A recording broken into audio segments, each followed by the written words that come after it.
മണിപ്പൂരിൽ NDA എന്ന സ്വപ്നം തകർന്നടിഞ്ഞു. NDA ഒരിക്കലും ഇനി യാഥാർത്ഥ്യമാകില്ല എന്ന് BJP കൃത്യമായി മനസ്സിലാക്കുകയാണ്. BJPക്ക് വീണ്ടും തിരികെ ശക്തമായ അധികാരത്തിലേക്ക് വരണമെങ്കിൽ ഒറ്റയ്ക്ക് ഭൂരിപക്ഷം കിട്ടില്ല എന്നവർക്ക് നന്നായി അറിയാം. എന്നാലും ഭരണം കൈവിടാൻ അവർക്ക് താല്പര്യമില്ല. ഇപ്പോൾ രാഷ്ട്രപതി ഭരണം നടപ്പിലാക്കിയത് തന്നെ അധികാരം നഷ്ടമാകരുത് എന്ന് കരുതി തന്നെയാണ്.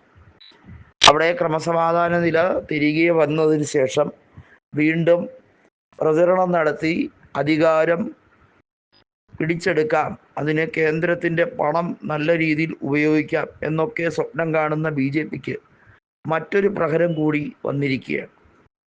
അത് അങ്ങ് ബീഹാറിൽ നിന്നാണ്.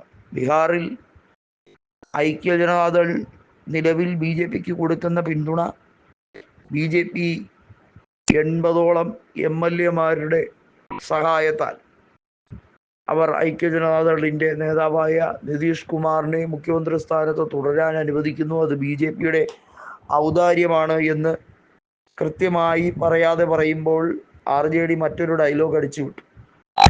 ഐക്യ ജനതാദളിന് കിട്ടുന്ന ഔദാര്യമല്ല, പകരം അവകാശം തന്നെയാണ്. നിങ്ങൾ BJPയുടെ പിന്തുണ പിൻവലിച്ചാലും നിങ്ങൾക്ക് മുഖ്യമന്ത്രി സ്ഥാനം തന്നെ ലഭിക്കും.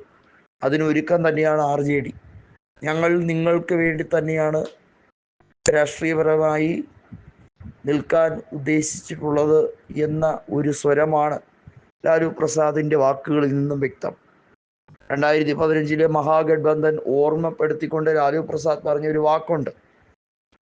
10 കൊല്ലം മുമ്പ് ഇതേ രാഷ്ട്രീയ മണ്ണിൽ ഉഴുതുമറിച്ചപ്പോൾ BJP തകർന്ന് തരിപ്പണമാവുകയാണ് ചെയ്തത്. ഇനിയും വൈകിട്ടില്ല, അവസരമുണ്ട്.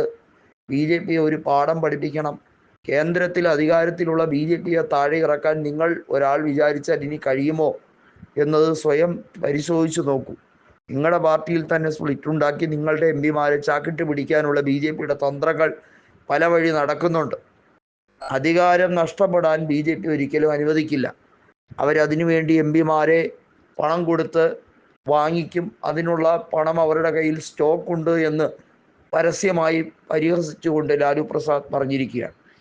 എതിർക്കുന്നവരെയും BJPയുടെ വർഗീയതയ്ക്കെതിരായി സംസാരിക്കുന്നവരെയും കാലാകാലങ്ങളിലോളം ജയിലിൽ പിടിച്ചിടാമെന്നാണ് നരേന്ദ്രമോദിയും കൂട്ടരും വിചാരിക്കുന്നത്. അത് നടപ്പിലാക്കി അതിൽ വിജയിച്ചു, അങ്ങനെ മുന്നോട്ട് പോകാം എന്ന് കരുതുന്നത് തെറ്റി.